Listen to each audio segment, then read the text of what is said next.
yo creo que no hay ningún expresidente que no haya ejercido una crítica a las cortes y a los jueces. Y hubo dos expresidentes en particular que lo hicieron de manera mucho más vehemente y más fuerte. Un saludo muy especial a todos los usuarios de Semana Televisión y de Revista Semana. Hoy nos acompaña la ministra de Justicia, Ángela María Buitrago. Ministra, muchas gracias por atendernos. ¿Cómo está? No, muchas gracias a ustedes. Bueno, ministra, hoy estamos desde Chocó, aquí en Quibdó, en este evento de la justicia ordinaria. Primero, cuénteme eso, las perspectivas que usted queda después de los recorridos que ha hecho y lo difícil que es hacer justicia en un municipio como Quibdó. Mira, la realidad de Quibdó y del Chocó es la realidad de muchos de los departamentos y municipios del país. El tema de las condiciones de violencia, de la existencia de los grupos criminales, de la justicia sin los medios necesarios. Habíamos visto cómo el Internet es un problema permanente aquí en Quibdó, pero además la posibilidad también de tener aquí reunida la jurisdicción ordinaria y a otros actores fundamentales, pues nos hace pensar que la coordinación e interinstitucionalidad es fundamental. Ver las realidades de cada región también te permite dimensionar las posibilidades y las soluciones. Incluso mirando el sistema de casas de justicia, de centros de reclusión transitorios, el sistema carcelario, se da uno cuenta de la cantidad de necesidades y de la falta también de comprensión de un fenómeno que ha sido transversal en Colombia. Desde allí es importante entender que cuando se piensa en estos mecanismos se debe contar primero con el conocimiento de lo que sucede en cada una de estas regiones para poder implementar de manera diferencial. También cada departamento, cada municipio es diferente, la geografía es diferente, la forma... Un video, ¿no?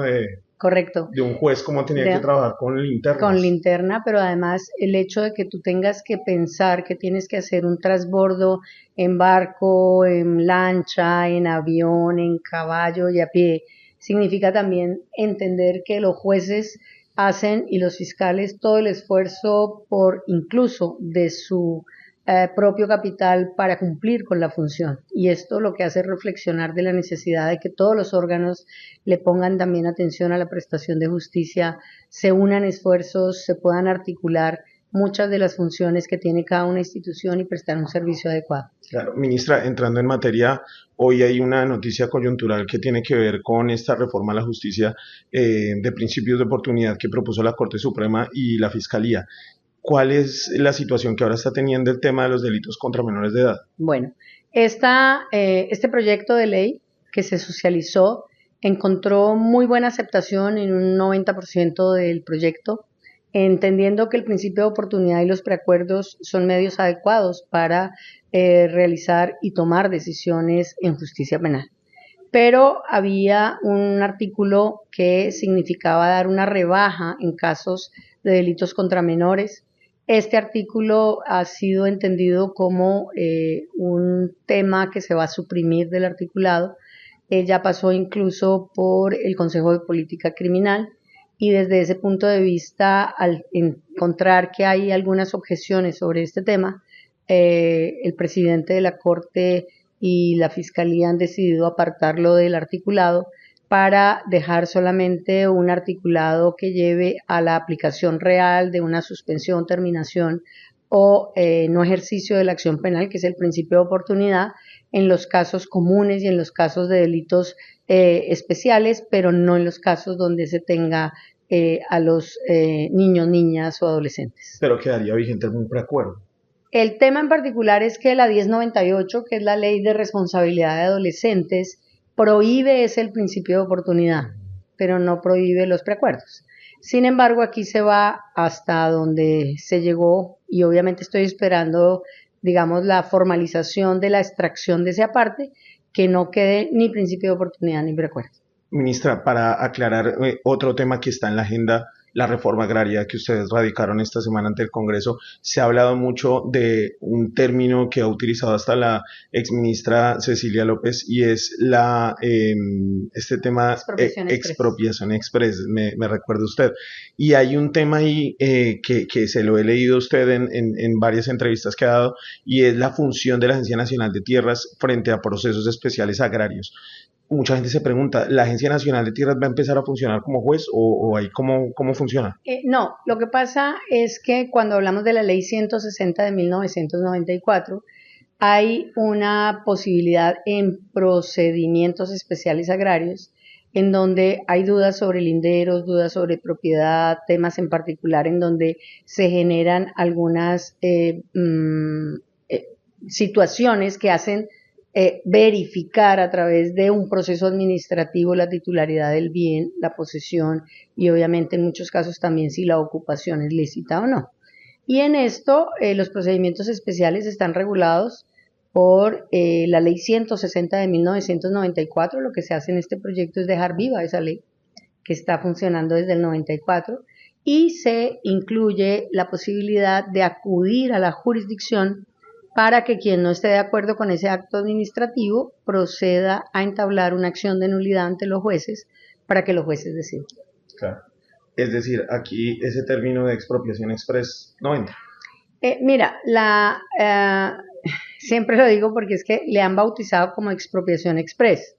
Y entonces la expropiación es permitida en Colombia. La expropiación está regulada, siempre lo he dicho, desde el Código del 36.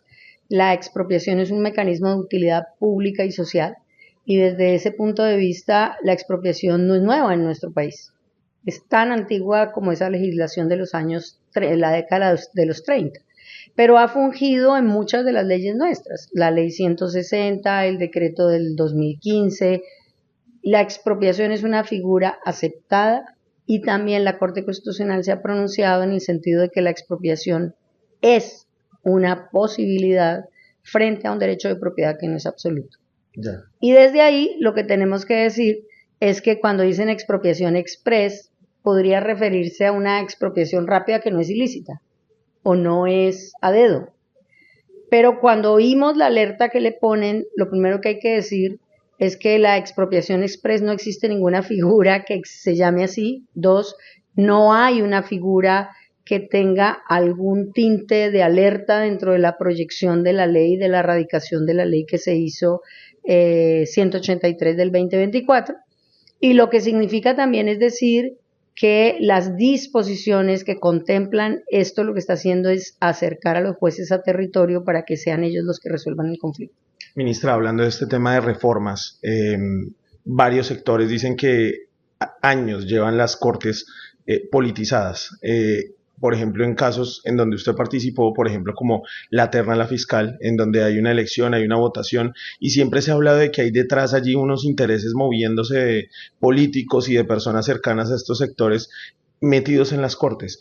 ¿Ustedes dentro de las reformas han pensado, por ejemplo, meterle el diente a ese tema de las facultades que tienen las cortes frente a las elecciones de altos cargos? A ver, creemos que hay personas que han propuesto dentro de la mesa de reforma a la justicia incluso la supresión de la función de elección de las cortes, pero con el criterio obviamente también de que no es una función que deban tener las cortes en ese sentido. Y sí, sin lugar a dudas, hay prácticas que están arraigadas dentro del tema de elección, que también lleva a poner de presente que la gente está pidiendo incluso que se le quiten las funciones de elección de altos funcionarios y de todos, porque esto digamos que ya está mirado por muchos de los miembros que han hecho estas críticas y que lo que piden también es que se regule una ley o se proyecte una ley en donde se quiten estas funciones a las cortes. Estas funciones no las tenían antes las cortes en su origen, son posteriormente adquiridas a través de la Constitución del 91, pero muchas personas entran a discutir si realmente son funciones que garantizan independencia, imparcialidad o que tienen otros fines. Y por esa razón sí están pidiendo que se legisle sobre este aspecto. En este momento todavía no hay un proyecto en ese sentido. Lo están proponiendo directamente en la mesa de justicia 2 de los académicos que están allí. Y es un tema que obviamente hay que revisar con todas las personas que son expertas en este tema y que podrían también pensarse en métodos alternativos para la elección de funcionarios de alto nivel. Ministra, ¿y usted lo ve viable, teniendo en cuenta como el valor político que están teniendo las Cortes y la responsabilidad frente a la justicia que también tienen? Mira, yo creo que entre otras, pues viable es todo. El tema en particular es si se hace o no se hace y en qué momento se hace. Desde ese punto de vista también hay que mirar cuáles son las razones para sostener o para rechazar que se sostenga esa función en las Cortes. Y eso lleva pues obviamente a que participen expertos, a que se haga un análisis, una valoración democrática también, y pues oiremos si se llega a concretar el proyecto a todas las personas, tanto a las que están votando a favor como las que están votando en contra.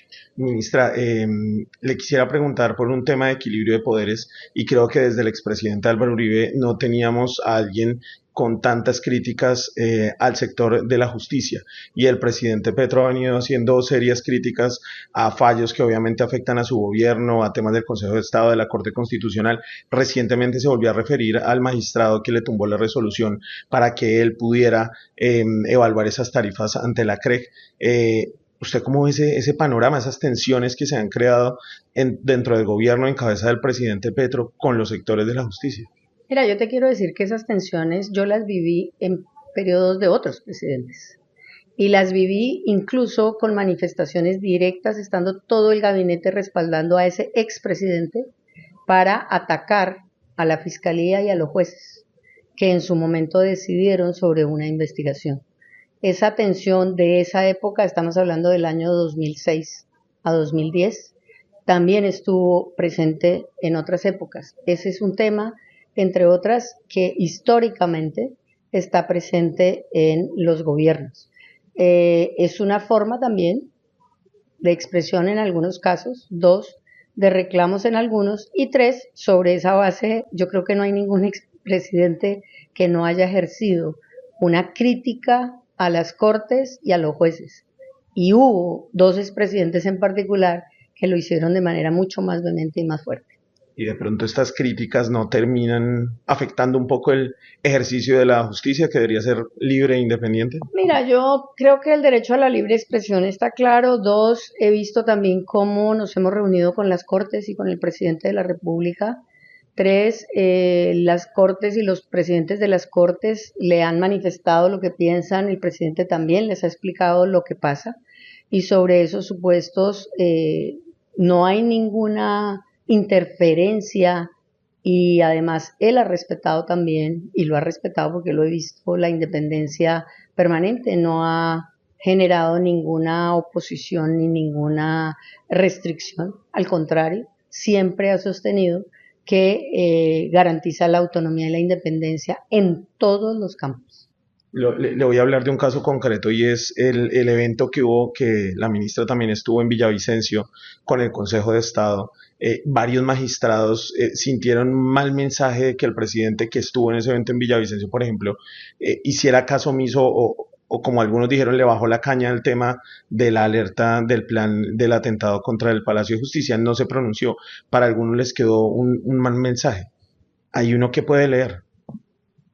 Pues yo no creo que fuera un mal mensaje porque él se preocupó y se prestó la seguridad inmediata por parte del general Salamanca, como es parte de la Policía Nacional. Acuérdese que él es el comandante supremo de las fuerzas militares. Inmediatamente el general Salamanca cubrió la seguridad del Palacio de Justicia y obviamente eso tiene que ser con orden del presidente de la República. Por esa razón, pues me parece que también hay que mirar el sentido de y siempre lo he dicho, las alertas hay que investigarlas, las alertas son fundamentales en un estado como el nuestro y ante eso se tomaron las medidas, tienen reforzado todo el sistema de seguridad. Ministro, ¿usted cree que a ese tema del Palacio de Justicia se le baja un poquito el peso de la alerta, teniendo en cuenta que, por ejemplo, el mismo director de la policía ha dicho que no hay ningún asomo de inseguridad? Hay un plan ahí, se habla de narcos detrás de destapar ese ataque o ese plan, esa estrategia para atentar contra el Palacio. ¿Cree que se le ha bajado un poquito la caña a este tema, que debería atenderse, que usted misma lo ha dicho? No, yo creo que se le ha dado el camino correspondiente y es que la Fiscalía investigue. La Fiscalía no ha dicho nada, no sé de dónde sacas tú esas afirmaciones, no sé si están verificadas o no. Yo no conozco esas afirmaciones. Conozco que se encontró, sí, lo que se mostró por la prensa, pero hasta ahí yo creo que la investigación es necesaria para saber también quién está detrás, qué era lo que se iba a hacer, en qué sentido se tiene que hacer. Pero ahí lo importante también es entender que yo sí pienso que en un estado como el nuestro, pues el reforzar la seguridad como se ha hecho, y ya puedes ver toda la cantidad de motorizados y de fuerza pública que está acompañando a la Corte Suprema de Justicia, pásate por la octava, pásate por el Palacio de Justicia y vas a ver cómo está reforzada la seguridad de todos los miembros del Palacio de Justicia. Quisiera hablarle muy rápido de las mesas de negociación. El Ministerio de Justicia, ¿cómo está viendo los avances de esas mesas de negociaciones? Y un caso en particular que es el de Pipe Tuluá. Para algunos sectores al IMPEC se dice que le quedó grande un tipo de estos metidos en la cárcel y el gobierno negociando con la Inmaculada. Bueno, esas son tus apreciaciones y yo las respeto, no sé de dónde las sacas, pero independientemente, las negociaciones son parte de una función del comisionado de paz. Las negociaciones tienen que tener un marco claro y desde ese punto de vista se están construyendo los marcos jurídicos que se generan sobre algunos vacíos del marco de paz, pero desde ese punto de vista yo no estoy sentada en las mesas de negociación, por lo tanto no te puedo decir qué se ha dicho o qué no se ha dicho. Lo que sí creo que como ministra de Justicia, y lo he manifestado en varias ocasiones, se debe tener un marco claro de desmovilización, se debe poner reglas y se deben cumplir las obligaciones. Ministra, para terminar, déjenme preguntarle por el tema del hacinamiento. La Corte Constitucional les ha ordenado a ustedes un traslado de condenados en estaciones y unidades de reacción inmediata. ¿Cómo va ese tema y cómo va la atención a esa crisis humanitaria por parte del gobierno?